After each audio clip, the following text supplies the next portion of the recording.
তায়েফের ঘটনা, ধৈর্য, দয়া ও দাওয়াতের অনন্য দৃষ্টান্ত। মক্কায় নবীজি ইসলাম প্রচার শুরু করলে কুরাইশরা তাকে নির্যাতন করতে থাকে। আবু তালিব ও খাদিজা রাদিয়াল্লাহু তাআলা এর মৃত্যুর পরে মুহাম্মদ সাল্লাল্লাহু আলাইহি ওয়াসাল্লাম একেবারেই একা হয়ে পড়েন। মক্কায় তার উপর অত্যাচার আরও বেড়ে যায়। এই সময়কে বলা হয় আমুল হুজুন, অর্থাৎ শোকের বছর।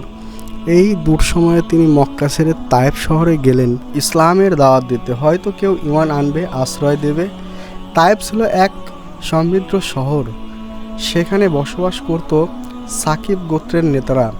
নবীজি তাদের কাছে গিয়ে ইসলামের দাওয়াত দিলেন, তোমরা এক আল্লাহ। কিন্তু তারা দাওয়াত গ্রহণ তো করেইনি, বরং উপহাস করে বলল, তোমাকে আল্লাহ প্রেরণ করেছেন, আমাদের কেউ নেই নাকি? তুমি যদি সত্যি বলো তবে আসমান থেকে আমাদের উপরে পাথর ফেলাও। তারা নবীজিকে শহর থেকে বের করে দেওয়ার সিদ্ধান্ত নেয়।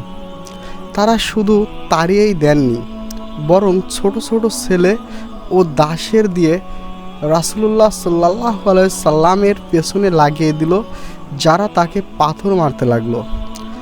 রাসূলুল্লাহ সাল্লাল্লাহু আলাইহি সাল্লাম এর পা থেকে গড়িয়ে রক্ত পড়ল, রক্তে ভিজে গেল তার জুতো। তিনি একটি বাগানে এসে আশ্রয় নিলেন।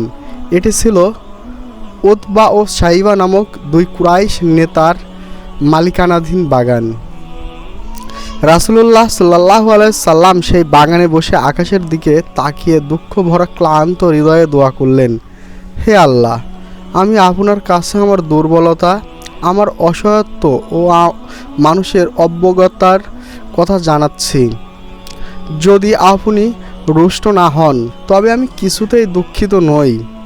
এই দোয়া ছিল এক অশ্রুসিক্ত বিনয়পূর্ণ প্রার্থনা। ঠিক তখন জিবরাইল আলাইহিস সালাম এসে বললেন, হে মুহাম্মদ, আপনার প্রভু আমাকে পাঠিয়েছেন। আপনার অনুমতি হলে আমি পাহাড়দ্বয়কে একত্র করে তায়েফবাসীদের চূর্ণ করে দেব। নবীজি সাল্লাল্লাহু আলাইহি সাল্লাম বললেন, না না, আমি চাই না যে হয়তো এদের বংশধররা একদিন ঈমান আনবে।